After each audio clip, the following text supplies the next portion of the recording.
welcome back to Safe Space Podcast. It's me Agatha Chelsea dan hari ini aku ditemenin sama guest aku yang super cantik, super bertalenta, super paket lengkap pokoknya.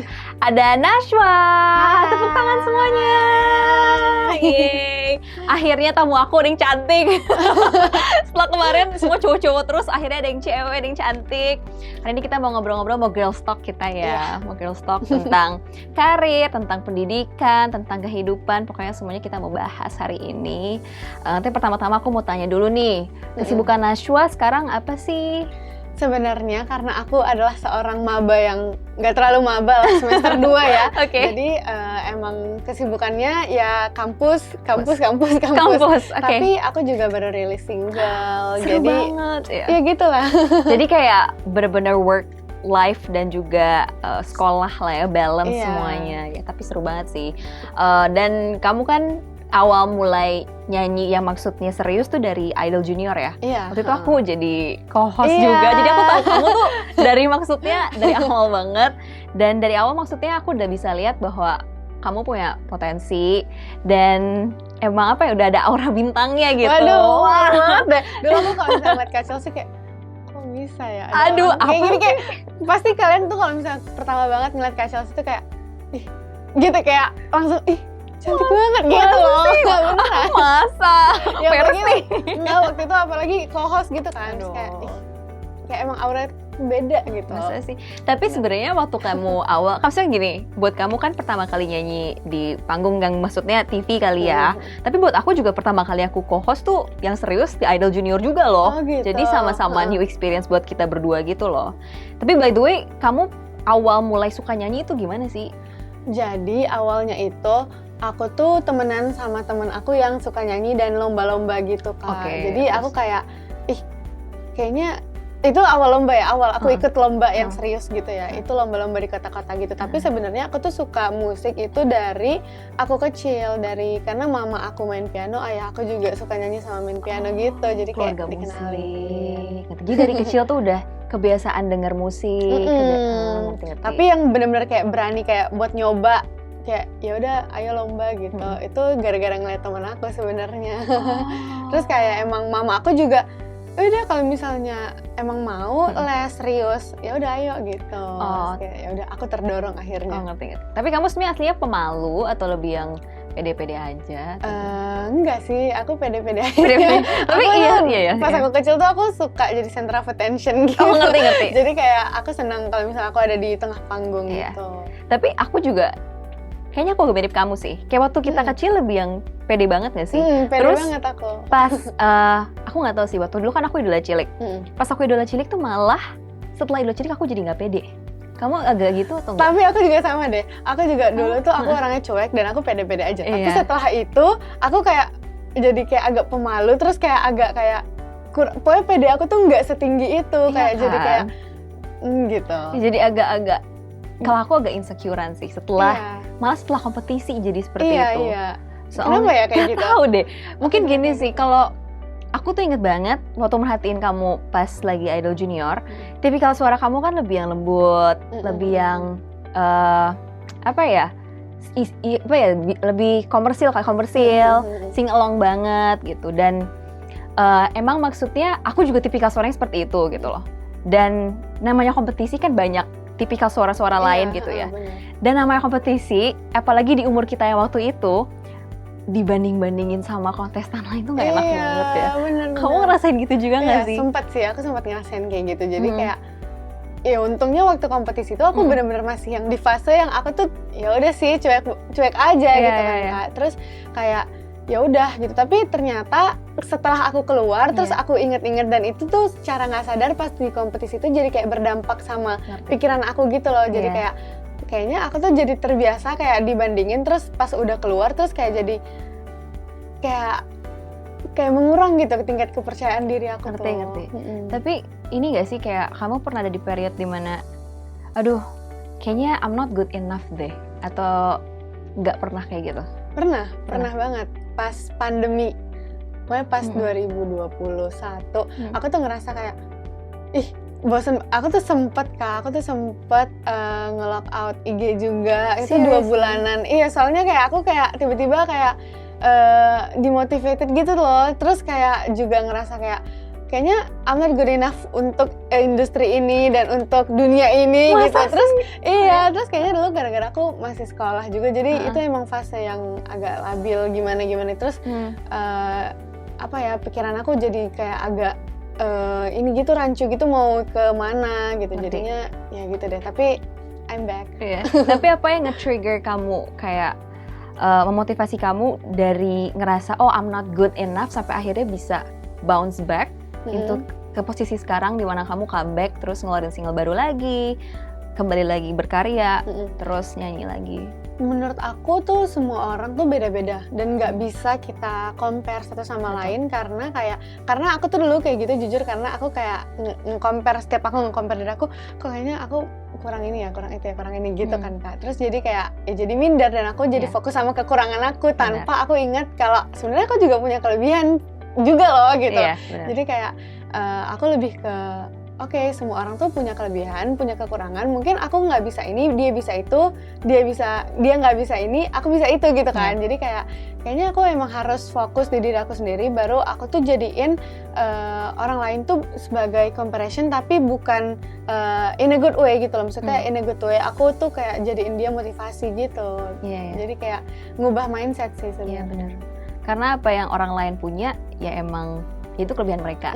Tapi bukan berarti kalau mereka bagus tuh kita jadi nggak bagus gitu kan. Bener. Karena semua punya kelebihan masing-masing.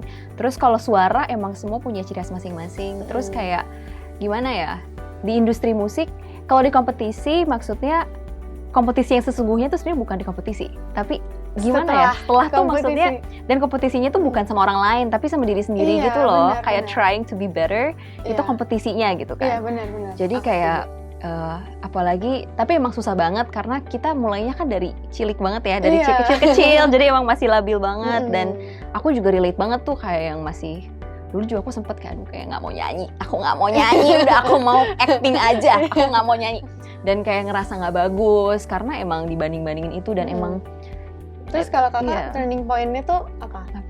Aku nyadar bahwa mirip-mirip sih sebenarnya, kayak bukan just because my friends suaranya bagus-bagus, gak berarti aku gak bagus juga gitu. Dan kayak gimana ya, aku punya passion, emang nyanyi kan suka ya, passion. Jangan karena orang lain ngomong lu gak good enough, itu mau jadi nge-stop dan membuat kita merasa kecil gitu loh. Karena kita punya passion kan, itu comes from us, dari diri kita sendiri. Jangan karena itu kita jadi, karena omongan orang lain kita jadi merasa kecil gitu loh. Jadi makanya itu yang membuat aku nyadar kayak orang lain emang punya, I don't want people to have that much control over me juga gitu. Jadi makanya gak deh, gue mau tetap nyanyi gitu. Benar. Ya kan. Terus kalau misalnya nih dari kamu tuh Indonesian Idol Junior berarti umur berapa ya? 13 tahun. 13 ya? 13. Terus perubahan yang kamu rasa paling drastis dari kamu pas before Indonesian Idol Junior sama after Indonesian Idol Junior tuh apa? Jadi aku itu sebenarnya orangnya tuh suka banget Kak. Jadi aku dulu jangan tahu ya, tapi aku dulu tuh suka banget berandai-andai gitu. Kalau misalnya aku jalan di mall kayak ada Nasya gitu kayak kenal gitu. Jadi kayak aku suka banget kayak gitu. Terus pas aku after Idol kan ternyata ya lumayan lah banyak yang kayak tahu kayak Nasya gitu. Gitu kan. Jadi kayak perubahannya tuh lebih ke kayak banyak yang kenal, terus kayak ada semua. Ngerti. Tapi yang paling aku rasain itu kayak dari diri akunya sendiri tuh juga jadi kayak lebih belajar. Kayak aku merasa aku udah belajar lumayan, ada beberapa hal yang udah aku pelajari gitu loh. Maksudnya dari karantina apa segala macam. Jadi aku kayak ngerasa aku jadi lebih, kalau kepribadian aku tuh jadi lebih tegas gitu loh. Oh iya? Soalnya dulu tuh aku tuh orangnya sebenarnya manut-manut aja gitu, kayak let it flow banget, terlalu let it flow gitu. Jadi kayak terlalu kayak ngikut arus aja. Tapi semenjak dari situ aku belajar kayak kita tuh sebenarnya harus punya kepribadian, maksudnya kayak harus jelas gitu. Maksudnya kayak kita tuh pengennya apa. Jadi aku tuh lebih tahu aku maunya apa, aku sukanya apa, passion aku sebenarnya di mana, kayak gitu sih. Emang kayak contohnya apa yang membuat kamu jadi lebih asertif kayak gitu? Apa yang membuat kamu jadi lebih tahu kamu mau apa menurut kamu? Karena dulu tuh sebenarnya kan aku pede kalau di depan orang, tapi sebenarnya di pikiran aku tuh aku tuh bukan siapa-siapa nih di pertemanan ini, misalnya kayak gitu. Misalnya aku kayak ngerasa kecil sendiri gitu kan. Tapi karena aku ngerasa kayak pas idol itu bukan karena aku ngerasa aku ini udah sesuatu, tapi karena aku ngerasa aku tuh punya something dari diri aku yang sebenarnya aku nggak boleh hide dari orang gitu. Jadi aku harus percaya diri, karena sebenarnya percaya diri itu terpancar dari kita juga kan Kak. Kalau misalnya kitanya percaya diri tuh akan kelihatan kan auranya. Jadi mulai dari situ aku kayak oke, kalau misalnya aku mau sesuatu, aku bilang nih, kayak dulu tuh soalnya aku kalau misalnya orang bilang A, terus sebenarnya aku maunya B. Tapi aku karena aku nggak enak jadi kayak ya udahlah A aja. Tapi sebenarnya kalau misalnya abis itu kalau misalnya aku emang nggak mau, terus kayak aku ngerasa enggak, kayaknya maunya aku ini deh, kayak gitu. Jadi aku lebih pede, lebih percaya gitu lah pokoknya. Kayak lebih ngerasa aku tuh udah lebih gimana ya, percaya gitu loh membawain diri aku gitu. Ngerti. Gitu. Iya. Ngerti. Aku kayak nggak ada yang berubah. Aku pengen berubah ya dulu ya. Sebenarnya yang paling besar itu yang itu sih, yang orang-orang kenal itu sih. Orang-orang kenal ya, iya. Iya sih, orang-orang kenal. Iya, seru. Terus kamu berarti single dari beres idol sampai sekarang udah ada berapa? Kalau aku tuh dulu sempat kompilasi, sempat ada album kompilasi. Di situ aku punya 2 lagu, sama single aku tuh 3, jadi 5. Tapi 5 5. Tapi di luar album kompilasi itu 3. Yang religi berapa tuh? 2. Kenapa milih ngeluarin lagu religi?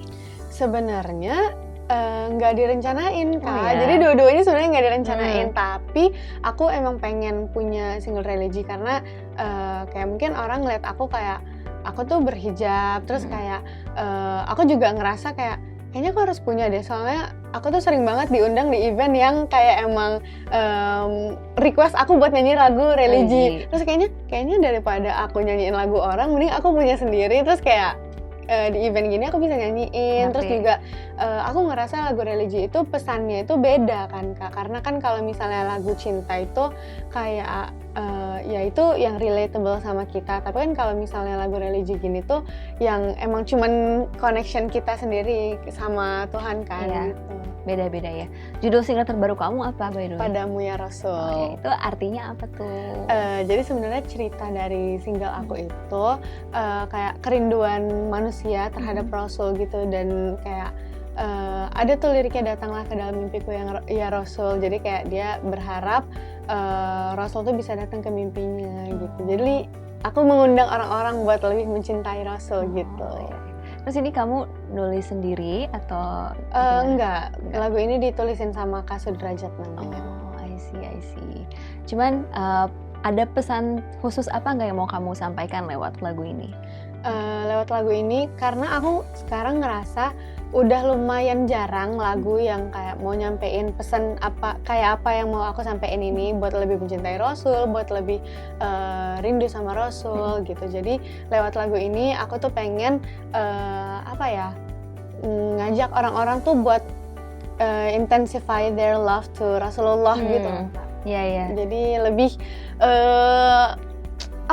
karena mungkin kalau misalnya nggak ada yang ngingetin tuh rasa cinta dan rasa rindu tuh bisa kayak hilang gitu, karena kan kayak lupa gitu kan. Tapi here I am to remind you. Iya. Apalagi zaman sekarang kan kayak semuanya orang fokusnya sama yang duniawi banget ya. Kayak kerja. Ya kan, kerja mengejar ini mengejar itu. Mungkin jadi ya perlu peringatan lah ya, supaya ke hubungan rohaninya juga perlu dipupuk gitu. Ya. Boleh dong nyanyiin part favorit kamu dari lagu terbaru kamu. Refnya kali ya. Boleh. Datanglah ke dalam mimpiku ya Rasul, peluklah hatiku yang merindumu. Begitu ku ingin berjumpa denganmu, ya Nabi Muhammad. Gitu. Ya ampun, adem banget ya, halus banget, adem gitu. Ini pasti pada meleleh nih semua tuh. Halus banget. Duh, tapi ngomong-ngomong nih ya, salah satu hal yang paling aku kagumi juga dari kamu, karena aku suka mantengin nih, meskipun aku jauh kuliah, aku tuh suka liatin juga Instagram kamu, suka liatin. Oh masa sih? Iya. Aku malu deh. Aku perhatiin, aku suka stalking gitu. Terus aku lihat waktu itu postingan kamu keterima kuliah kedokteran. Iya, kan? betul. So kayak oh my god, aku proud banget karena menurut aku melihat misalnya anak muda yang di dunia entertainment especially terus peduli sama pendidikan, maksudnya akademis gitu. Itu suatu hal yang ya aku ikut seneng lah gitu karena lumayan jarang lah ya gitu. Even though mungkin emang sih pendidikan tuh nggak harusnya akademis gitu. Cuman menurut aku pendidikan akademis tuh memberikan lebih banyak opsi aja sih untuk karena knowledge is power, dan kalau misalnya lebih banyak pengetahuan, lebih banyak skill, itu jadi memberikan opsi untuk kita bisa melakukan banyak hal gitu di masa depan. Jadi makanya aku proud banget kamu maksudnya masuk kuliahnya kedokteran gitu loh. Tapi kalau boleh tahu kenapa sih kamu milih kuliahnya kedokteran gitu ya? Maksudnya notabene tuh susah banget, berat banget gitu.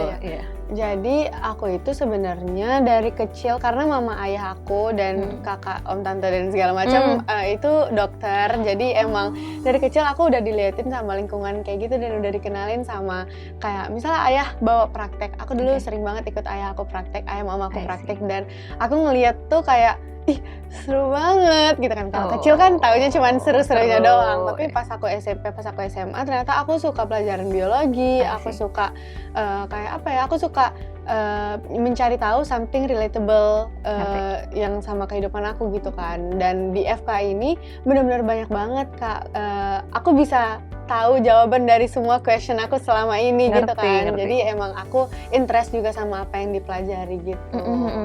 Jadi emang suka juga ya, dan emang belajar tuh kayak banyak kan ya, kayak waktu kita zaman kayak SMP gitu pertanyaannya kayak hah kok kayak gini, kenapa sih? Tapi pas kayak kuliah tuh didalemin, terus jadi kayak ternyata tuh selama ini kayak gini. Terus kayak jadi seneng gitu, oke, ternyata semua tuh make sense gitu ya. Jadi emang ada kepuasan tersendiri gitu ya. Jadi bisa dibilang kamu ambil kedokteran pun karena support keluarga juga ya, karena emang udah ada contoh juga gitu. Cuman berat gak sih Wak ambil kedokteran sebenarnya? Sebenarnya jujur berat sih Kak. Soalnya aku juga pas lagi menjalani itu aku kayak ternyata aku tuh baru tahu kalau kenapa selama ini pas aku nanya ke orang kayak misalnya aku nanya ke kakak aku kayak Kak aku nih pengennya masuk FK deh, menurut Kak gimana? Terus kayak kakak aku tuh misalnya kayak kakak sepupu aku tuh cuman jawab kayak kalau kamunya pengen nggak apa-apa, tapi kalau ada something yang sesuatu atau seseorang yang memaksa, mending jangan gitu. Pasti orang-orang bilang kalau kepaksa jangan. Ternyata pas aku di dalam tuh aku kayak, oh ternyata emang iya sih kalau kepaksa tuh emang kerasa jadi kayak berat banget dan kayak nggak. Aku tuh jujur aku nggak akan bisa ngejalaninnya kalau misalnya aku kepaksa ya. Jadi aku juga ngelihat kayak ada teman-teman aku mungkin beberapa yang emang kayak dipaksa sama lingkungannya, sama orang tuanya dan segala macam tuh jadinya kayak pressure buat mereka gitu. Dan kasihan juga sih sebenarnya ya. Tapi ya gitu karena mungkin aku juga pengen jadinya ya udahlah dijalani saja, lagi udah kecemplung gitu kan.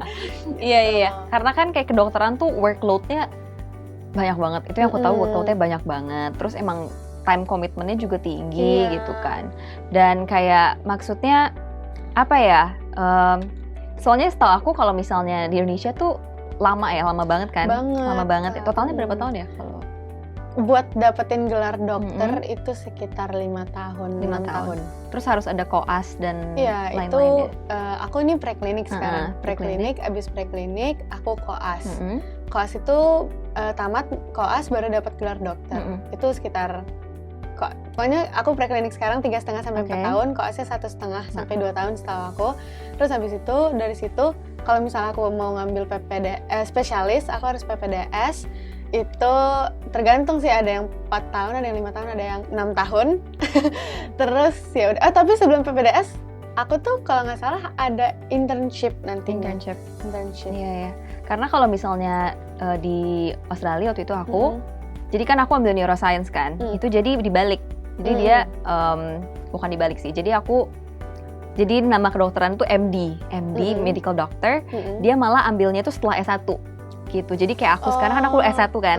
Let's say aku mau ambil kedokteran itu bisa. Jadi dengan gitu. bachelor of science itu apply MD medical doctor tambah lagi gitu. Jadi makanya bukan lulusan SMA kalau mau kedokteran ya. Which I think is sebenarnya ada plus minus sih. Kalau misalnya menurut aku di Australia bagusnya dengan sistem seperti itu di tempat kuliah aku bagusnya jadinya lebih banyak waktu untuk berpikir ya. Karena menurut aku kedokteran tuh a big deal banget gitu. Karena bukan yang kayak kuliah yang time commitment-nya cenderung lebih rendah ya. Karena kedokteran serius banget. Terus kayak berhubungannya sama nyawa seseorang gitu kan. Jadi emang perlu keseriusan yang bener-bener tinggi. Tapi ya minusnya emang jadinya apa ya? Kalau di Indonesia mungkin ya udah bener-bener dedikasi dari awal kedokteran serius gitu kan. Jadi ya ada plus minus sih antara di luar sama di Indonesia bener. Gitu. Cuman kamu ada kepikiran mau ambil spesialis dokter apa gak? Aku sebenarnya masih berubah-ubah sih kan. Sebenarnya dari teorinya aku tuh tertarik sama obgyn. Kandungan. Tapi sebenarnya aku juga interest sama kecantikan. Jadinya kayak seru banget masih gini soalnya. Tapi kan kalau misalnya obgyn itu kayaknya capek gitu. Terus kayak operasinya operasi gede gitu kan. Ya gitu lah. Sebenarnya dari dulu aku kalau misalnya ditanya spesialis apa, aku kayak mikir kalau misalnya obgyn kayak nolongin orang melahirkan tuh kok kayaknya serem banget. Terus kayak kalau misalnya mata nanti aku salah, nanti orang jadinya nggak bisa ngelihat gitu. Tapi kayak setelah aku pikir-pikir sebenarnya mau jadi dokter apa aja ada resikonya sih. Jadi kayak ya gitulah. Iya. Terus kan kayak berubah. Operasi tuh ya aku tahu kayak karena aku sempet nanya juga. Aku tuh lumayan tertarik kayak kalau misalnya jadi neurosurgeon gitu-gitu. Terus kayak dosen aku pernah ngomong, you wanna be a neurosurgeon katanya. Kamu bisa loh operasi 72 jam dalam suit. Terus gak bisa ke toilet, jadi cuman pakai kateter gitu. Jadi pipis pun harus berdiri. Terus you cannot minum pun harus dikasih sama asisten gitu, dikasih minum. Karena harus steril kan. Iya, terus kayak makan semua pakai selang. Dan harus bener-bener operasi terus 72 jam. Jadi kayak emang segila itu gitu loh. Kayak maaf ya batuk puasa nih. Semoga puasanya lancar.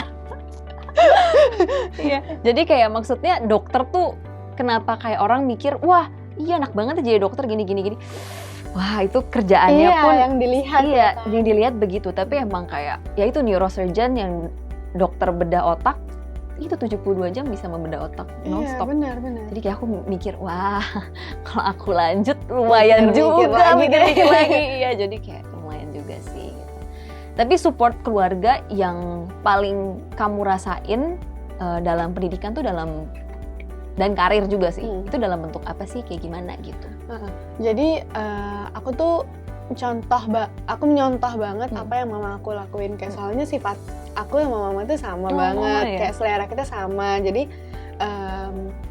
basically kalau misalnya mama aku tuh ngomong sesuatu, aku kayak di depan mamaku ngomong, nggak gitu lah mak kayaknya gitu. Tapi di dalam hati aku kayak, iya kayaknya kayak gitu. Jadi secara nggak sadar tuh aku pasti ngikutin apa kata mama aku. Dan mama aku tuh bener-bener yang rajin banget ngasih aku wejangan, kayak rajin banget ngasih aku nasihat Kak. Kayak tiap hari tuh ada aja kayak, oh iya gitu. Dan jadinya secara nggak sadar tuh aku kayak apapun yang aku lakuin itu pasti apa yang mama bilang. Maksudnya kayak aku percaya banget kalau apa kata mama aku tuh udah yang terbaik buat aku. Karena kan aku juga ngerasa kadang-kadang tuh aku tuh masih labil sendiri juga. Jadi kayak mungkin keputusannya sering kayak nggak tepat gitu ya. Jadi makanya aku kalau misalnya ada apa-apa, even itu cuman baju doang, aku bakal nanya ke mama aku. Gitu. Dan support dari keluarga aku, mama, ayah, pokoknya semua keluarga besar aku, dan especially mama sama ayah dan adik-adik aku tuh benar-benar kerasa banget Kak, kayak whenever I need them, itu aku ngerasa kayak mereka ada buat aku. Even adik aku tuh dua-duanya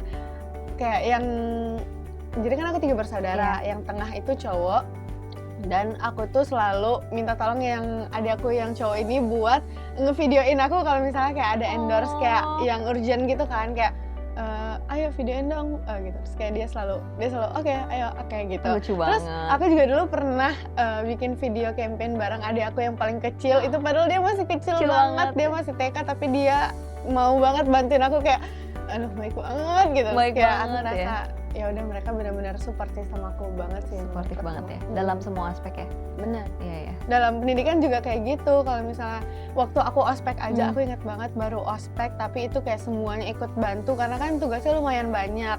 Dan bener-bener kayak aku udah tepar di hari pertama tuh, aku ketiduran nggak sadar, tapi aku udah sempet bilang ke mama aku, ini tugasnya ini gimana ya gitu. Terus akhirnya aku jam 10 malam dibangunin, terus kayak aku udah nulisin tugasnya sama mama aku yang kayak lucu gitu. banget. Iya, makanya kayak aku ngerasa keluarga makanya emang. aku kuliah di Medan juga dan aku nggak jauh dari keluarga. Iya. Itu benar-benar jadi apa ya, kayak dukungan pertama aku banget. Iya, emang maksudnya support system nomor 1 keluarga ya. Tapi nasihat apa sih yang paling kamu ingat dari mama? Mama tuh selalu ngingetin aku buat kayak jangan kalau gini ya, kalau misalnya kita berbuat baik, bisa ada orang yang nggak suka sama kita, apalagi kita berbuat yang nggak baik gitu. Jadi apapun yang dibikin orang itu, kita juga nggak harus ngejelasin semuanya, tapi ya nggak usah dibalas gitu, tapi cukup diambil sebagai pembelajaran diri sendiri aja gitu. Sebenarnya dari hal-hal kecil juga mama aku selalu kayak bilang kayak kalau misalnya ketemu orang baru tuh jangan gini-gini, kalau misalnya nanti aku tuh kan orangnya suka ngeluh Kak. Jadi kayak aku suka gitu kayak dikit-dikit normal ngeluh, lah dikit-dikit ya, ngeluh. normal. Jadi mama aku bilang jangan kayak gitu ya, nggak boleh sedikit-sedikit ngeluh bahasa Medan. Sedikit-sedikit ngeluh tuh nggak boleh Wah. Kalau misalnya, nah ini nih yang paling berefek di aku tiap hari itu, karena aku suka ngeluh jadinya aku ngerasa kayak semua kerjaan aku tuh jadi kayak berat gitu kan Kak. Terus mama aku bilang coba sekali jangan ngeluh, pasti nggak kerasa seberat itu. Terus kayak oh iya ternyata kalau misalnya aku kayak oke, ayo kita kerjain ini, jadinya kayak lebih ringan gitu, lebih nggak ada beban gitu kerjanya. Karena emang afirmasi sih kadang-kadang kayak apa yang kita rasain tuh kayak ibaratnya kalau kita ngomongin jadi bener-bener kevalidasi gitu loh sama pikiran kita. Oh iya emang beneran jadi kayak makin nambah gitu loh. Sebenarnya bisa loh kita kayak kalau misalnya nggak terlalu dikeluhin jadinya lebih lancar. Iya, jalanin aja dikit-dikit jalanin gitu kan. Iya. Tapi mama reaksinya kayak maksudnya lihat kamu sibuk kuliah, sibuk karir juga, responnya gimana? Mama aku tuh selalu, ayah aku tuh dari aku kecil itu termasuk yang protektif. Malah kadang aku tuh suka dibilang sama teman-teman aku, mama ayah aku tuh overprotective sama aku. Tapi aku rasa itu keuntungan sih Kak. Jadi kayak aku ngerasa kayak aku dapat peduli yang kayak lebih banget buat aku gitu loh. Terus kalau misalnya mereka kan tahu ya aku bolak-balik Medan Jakarta, terus baliknya aku kuliah segala macam. Jadi mama ayah itu selalu kayak make sure kalau misalnya aku tuh nggak apa-apa kayak aku capek nggak gitu. Mama aku juga kalau misalnya aku tuh kan agak energi badak ya orangnya, jadi aku agak kayak kalau misalnya aku flight subuh aku lanjut kuliah siang juga aku nggak apa-apa. Seriusan? Gitu. Aku bilang ke mama kayak nggak apa-apa deh mah tiap hari, maksudnya tiap minggu tuh bolak-balik Jakarta. Terus mama aku bilang, wah sebenarnya kalau misalnya emang ujian, kalau misalnya emang capek ya nggak apa-apa. Nih misalnya emang nggak ada apa-apa, tapi kalau misalnya capek ya nggak usah. Kata mama aku gitu kan. Terus mama sih terserah atas pokoknya uanya nggak capek gitu. Terus kayak aku, iya kayaknya gue nggak capek gitu. Biasa aja sih. Kayaknya nggak apa. Apa sih kecil? Bener. Terus kayak yang penting mamaku bilang yang penting yaudah, yang penting jangan sakit, jangan ini, jaga kesehatan segala macam gitu. Jangan sampai inilah, maksudnya kan aku kuliah juga, jangan sampai pas aku lagi ujian aku sakit kan jadinya susah. Tapi kalau misalnya dari orang tua kamu sendiri ada nggak sih yang kayak yang penting yang utamanya kuliah dulu nih, atau yang utamanya karir dulu nih, ada nggak kayak gitu? Iya sih, mama tuh bilang yang prioritas tuh tetap pendidikan sebenarnya. Tapi karena mumpung aku udah pernah berkecimpung di dunia ini dan aku udah punya lapangan nih gitu ya, bilangnya wadahnya gitu kan buat berkarya. Selama aku ngerasa aku bisa dan aku nggak terbebani. Nggak terbebani. Jadi mama aku bilang jalanin aja dua-duanya, tapi dengan optimal gitu. Maksudnya dengan maksimal juga, jangan setengah-setengah pokoknya kalau kata mama. iya. Tapi jangan sampai bikin kuliah kamu jadi nggak benar juga bener. gitu ya. Jadi makanya kalau misalnya emang lagi ada ujian, ya udah jangan diambil gitu, jangan dipaksain karena ya fokus dulu kalau emang jadwalnya lagi ujian. Iya, iya. Tapi kamu bagi waktunya gimana nyanyi sama kuliah loh? Aku bingung sih. Jadi sebenarnya karena tahu prioritas itu Kak, jadi sebenarnya bagi waktunya ya berdasarkan prioritas lah kalau misalnya emang ini banget. Tapi aku tuh kalau weekdays ya full kuliah dan aku tuh belajar pas weekdays. Aku juga tipikal orangnya tuh lebih suka diskusi gitu Kak. Jadi emang pas lagi sama teman-teman aku belajar. Terus ya kalau misalnya weekend baru aku kerja gitu kan. Jadi kayak semua weekend, semua kerjaan itu aku kerjain di weekend biasanya. Kalaupun aku nggak ke Jakarta, palingan kayak campaign segala macam itu aku kerjanya pas weekend. Kalau gitu kamu mainnya kapan? Tapi aku tetap main juga. Karena aku suka banget ngobrol-ngobrol sama orang gitu. Aku suka. Pokoknya aku tuh tiap hari main, tapi aku juga belajar gitu kayak karena mungkin teman-teman aku juga di fakultas yang sama, jadi ya kita tuh ngumpul tuh alasannya belajar, tapi ya ada dikit-dikit lah ngobrol gitu kan. Jadi sambil main sih rasanya. Diselip-selipin lah ya. Iya. Berarti bisa dibilang mungkin time management kamu bagus kali ya. Time management kamu bagus. Aku terus tuh kalau misalnya sebelum tidur tuh aku pasti ngejadwalin. Besok aku harus bangun jam segini, maksimal aku jam segini. Jadi kayak aku tuh tahu aku mau ngapain di hari besok. Jadi kayak aku tuh nggak bingung-bingung lagi hari ini mau ngapain. Jadi udah kayak satu-satu gitu. Ya nah itu yang bagusnya itu sih bisa dicontoh banget buat teman-teman kalian yang nonton buat time management karena mungkin salah satu yang aku juga lakuin karena kan maksudnya sama-sama ya aku juga kalau aku sih waktu itu sekolah sama sekalian syuting juga jadi itu time managementnya dengan cara dibikin semua kayak itinerary gitu loh jadi kayak bangun jam segini terus waktu itu aku sekolah terus bimbel terus kayak gitu habis itu baru main dan ngapa-ngapain gitu cuman mungkin kalau dari aku sendiri sih aku tuh masih tetap ngerasa sih kayak mainnya kurang kalau aku pribadi gitu jadi makanya aku sempat nanya sama kamu tadi kan kayak mainnya gimana gitu loh dan karena yang lumayan concern adalah mental health ya karena mental health karena main juga salah satu cara recharge kita kan salah satu cara recharge dan sebenarnya bersyukur banget karena di zaman sekarang kayak orang-orang jadi lebih aware sama mental health tuh apa gitu kan dan orang tua pun jadi lebih aware bahwa anak-anak tuh emang sehat tuh nggak cuma sekedar dikasih makan yang benar, nggak cuma sekedar kesehatan yang fisik aja gitu, tapi kesehatan mental juga perlu diawasin nih gitu, perlu dijaga gitu. Jadi makanya senang banget maksudnya bisa denger kayak kamu, ternyata masih bisa main juga gitu, nggak cuma sekedar nyanyi, nggak cuma sekedar kuliah, tapi masih sempet main dan lain-lain. Oke, thank you so much Nashwa udah main-main. Aku loh yang makasih udah Safe Space Podcast. Seru banget bisa ngobrol-ngobrol, terus ya bisa sharing-sharing dan maksudnya aku yakin teman-teman juga di sini bisa belajar banget dari kamu sih karena ya itu time management itu penting banget. Terus selain itu juga aku lihat maksudnya kamu positif banget ya, positif dalam artian kayak melihat kamu dengan workload yang begitu besar, begitu banyak, udah kuliah nyanyi tapi maksudnya masih tetap bisa positif, tetap bisa ketawa, itu bagus banget sih. Pokoknya sukses terus. And all the best for you. Thank you so much for watching guys, and I'll see you guys next time. Bye bye. Jangan lupa untuk like, share dan subscribe. Bye.